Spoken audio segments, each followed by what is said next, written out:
Hello guys and welcome back to the channel with a new name, Triv Gaming GR. It used to be Happy Freak Friends, now it's Triv Gaming GR because I'm Trivium, and I welcome you to a Deadside video in PlayStation 5. So there are a few things I would like to mention about this game. It's just a typical review, not gameplay today, and after a long time I would like to get softly back to YouTube.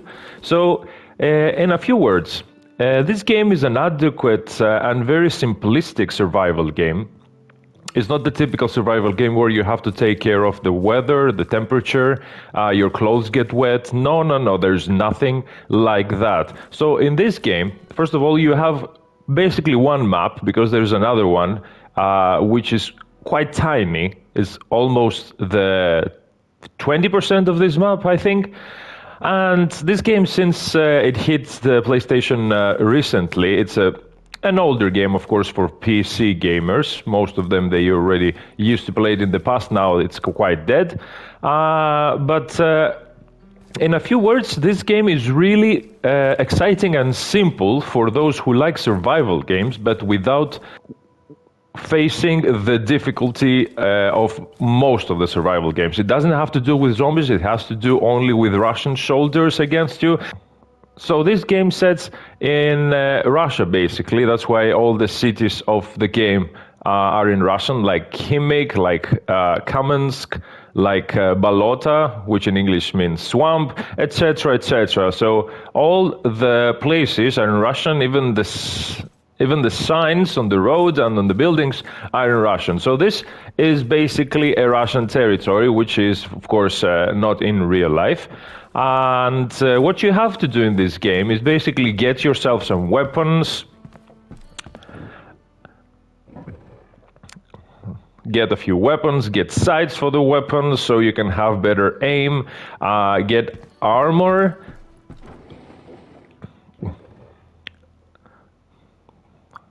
low quality armor, medium and high quality armor like these ones, and build a base.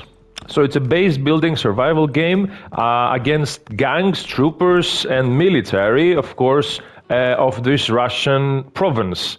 And you have to get vehicles as well. It has jeeps, it has bikes, it has even boats. The only downside of this is that you will have to maintain it by collecting a few stuff like oil and spark plugs, otherwise it will vanish.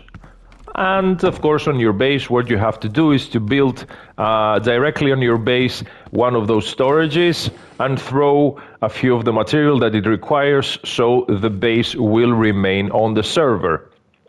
Afterwards, you will have to get to missions. There are many different kinds of missions. There are level 1 missions, the easy ones. There are level 2 missions, the medium ones.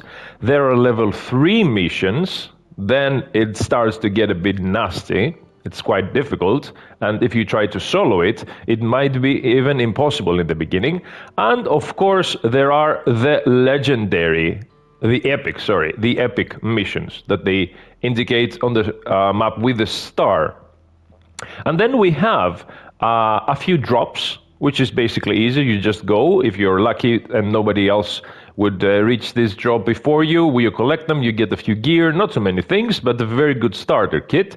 And then we have the helis, which are basically 5 to 7 soldiers, if I recall correctly, that basically try to guard a box that this helicopter includes. And from these you get keys and a few more stuff, of course, like grenades, like ammo. You get keys so you can unlock some boxes, specific boxes, that you get weapons with skins, like all these ones. Like this is my favorite one right here. And of course it has very nice animations for its for this type of game, because normally the survival games don't have too many animations. And from now and then you get some indicators on your left up corner where it shows that something new appears on the map, like cargo drop, like heli, or one of these. This is the most difficult PvE content of the game. that the case is, there are 20, almost 20 soldiers that they guard their juggernaut, who carries a case. With this case, when you will succeed to kill all of them, that's gonna be difficult, so you have to make a strategy before they attack them, otherwise they will wipe you out so fast.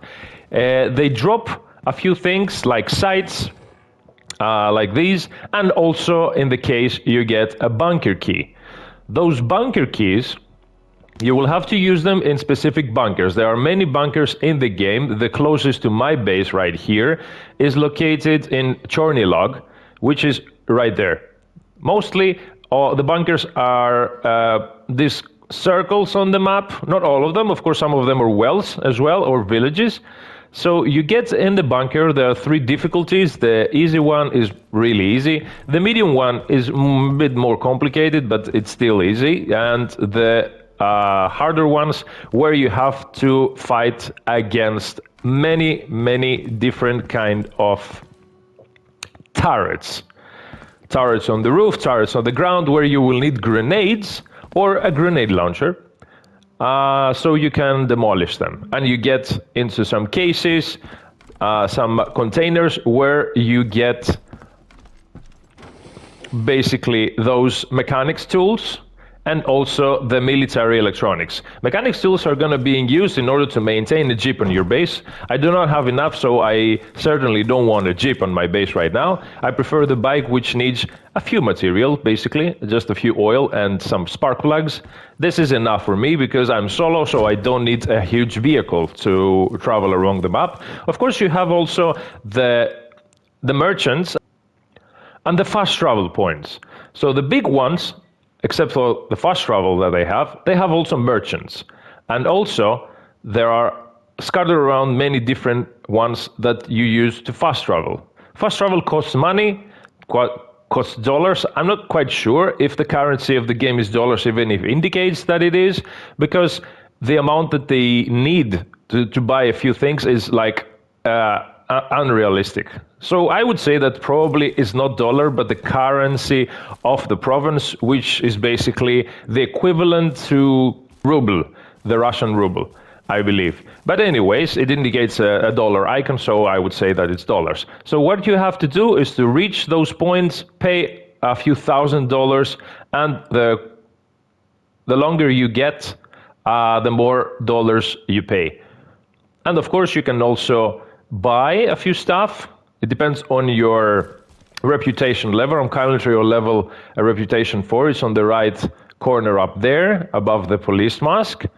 In order to get level up in the reputation system, you will have to give those traders either scrap metal, like this one.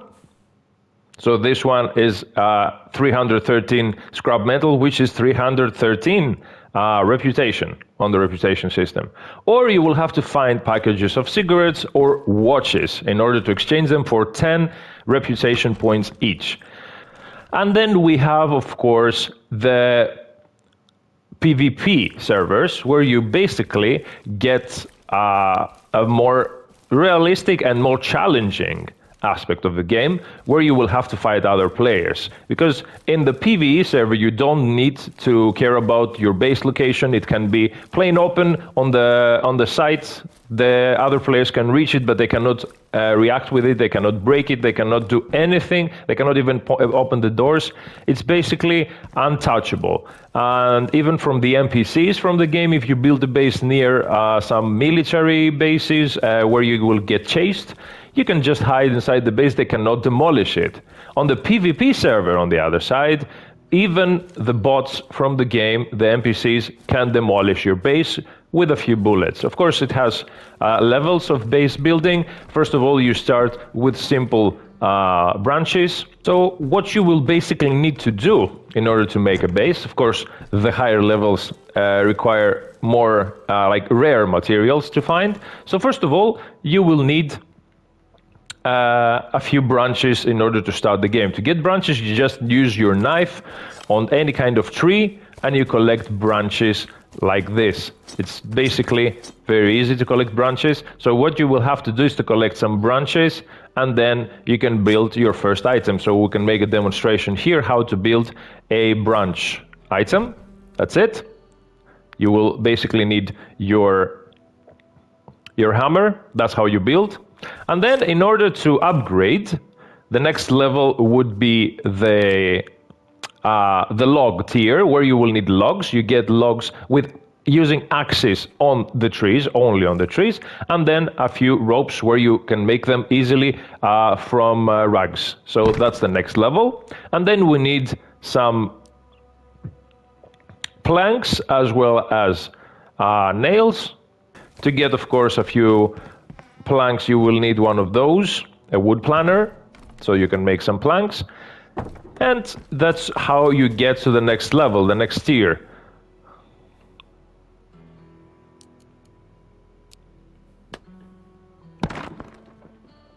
And then we have, of course, the next level, which is the metal. You need metal siege. And then the last, which is the concrete. Now I don't have bricks because you will need concrete and bricks. But anyways, that's basically, in a few words, how to upgrade in this game. Of course, in my opinion, if you're playing on a PvE server, you don't need any of those. You will need just a few branches and logs. And if you want to make it look a bit better, you can go up to planks, and that's it. You don't need to get all the way up to the metal or the concrete tier, unless you play PvP. So yes, you will have to get your hands on those high quality and rare materials. Otherwise, the other players can probably destroy your base. It's not easy to destroy a base, actually, but it's not impossible. You just need a few explosives, maybe a few grenades, even blowtorches, and then you can get into a base.